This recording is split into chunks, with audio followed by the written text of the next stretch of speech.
Welcome to Sikhcast, brought to you by Sikh Research Institute, illuminating every path. Waheguru Ji Ka Khalsa, Waheguru Ji Ki Fateh. My name is Jasleen Kaur and I'm a transcreator on the Guru Granth Sahib project. We're excited to announce the release of the second series of Alahania compositions, this time by Guru Amar Das. So just like Guru Nanak Sahib's compositions, these are set in the rag or musical mode Vadhans, common to wedding and death ceremonies, tied to the folk tradition, used as songs of sorrow during times of great mourning, where female relatives will beat their chests and wail in grief.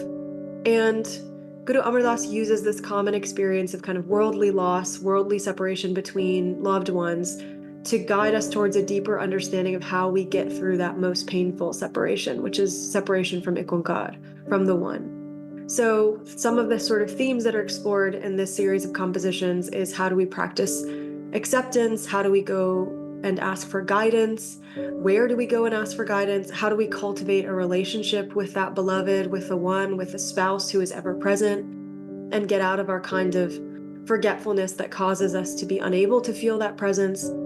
And so I thought I would focus on one particular stanza in the first composition, which is stanza 3, and just tell you a bit about it and maybe touch on some significant terms. So in the third stanza, Guru Amar Das says, "Let us ask those saintly beings who are happily wedded to the divine, who are experiencing the presence of the One, who are having an intimate relationship with the One that is personal to them, who recognize their own spouse.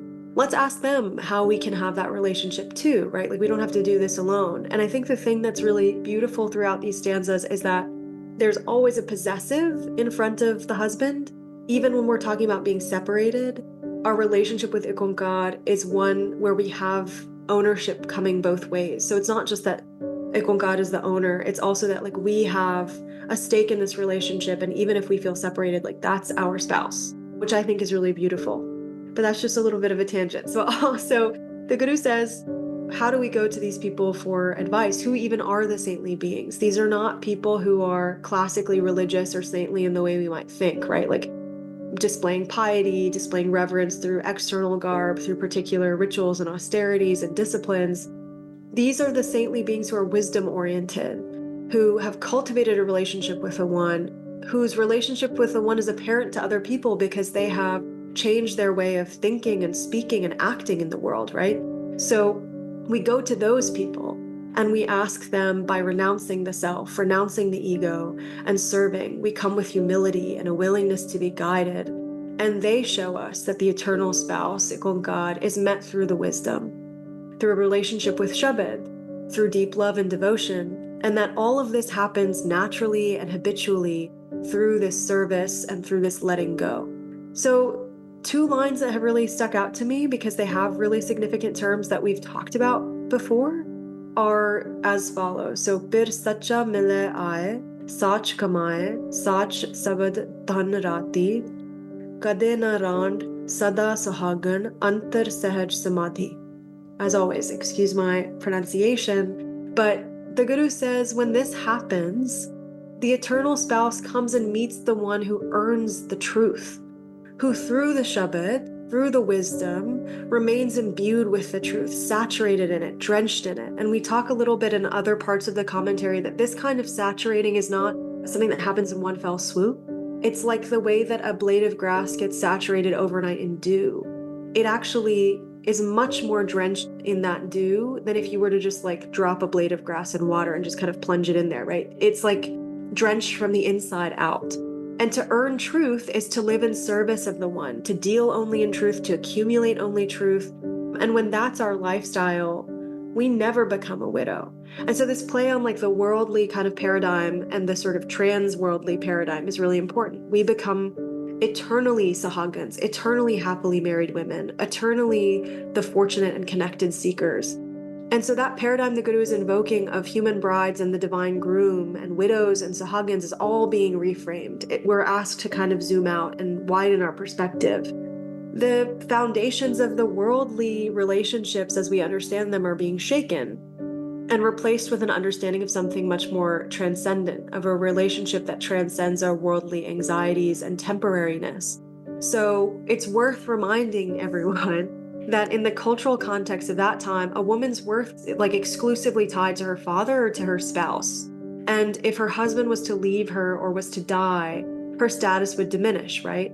So widows had the least amount of social currency because they could not provide for themselves and they were understood as having no value without their husbands. But in this paradigm, what's so beautiful and revolutionary about the Guru's reframing is that we are all the feminine beings. We are all the seekers in relationship with a spouse, and that spouse is the only eternal one. That spouse never leaves us. It's not possible for us to be abandoned by that beloved. It's not possible for us to be widowed. We are forever fortunate, forever connected, and we have that potential because of the eternal relationship to be in constant sahaj.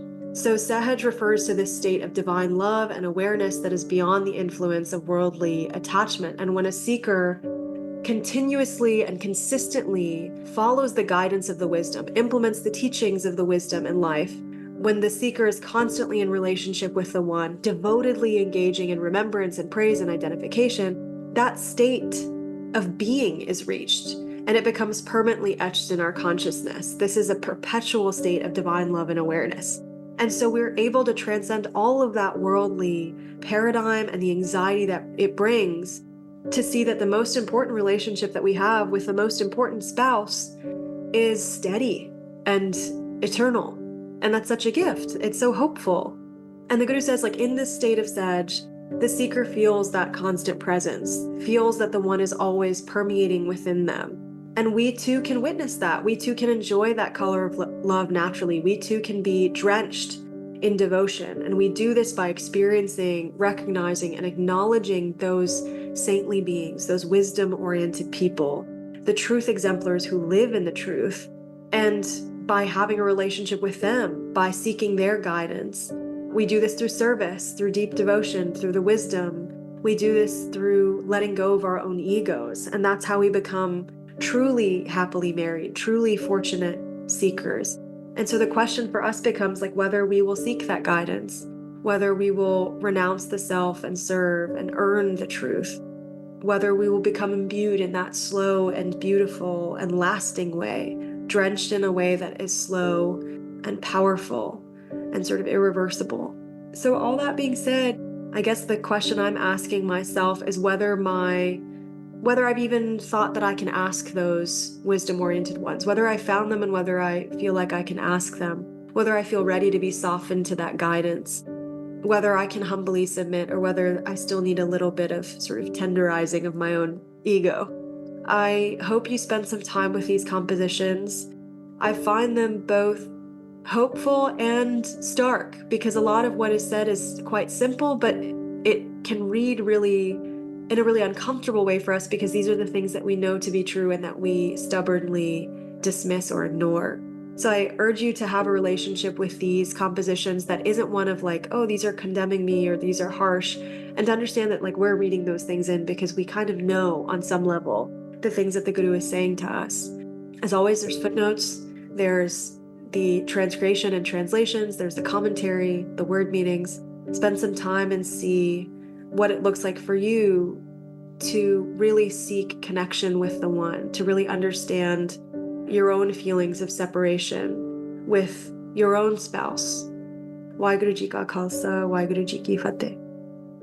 Read the translations and commentaries at gurugranthsahib.io. You were listening to Sikhcast by Sikh Research Institute, illuminating every path.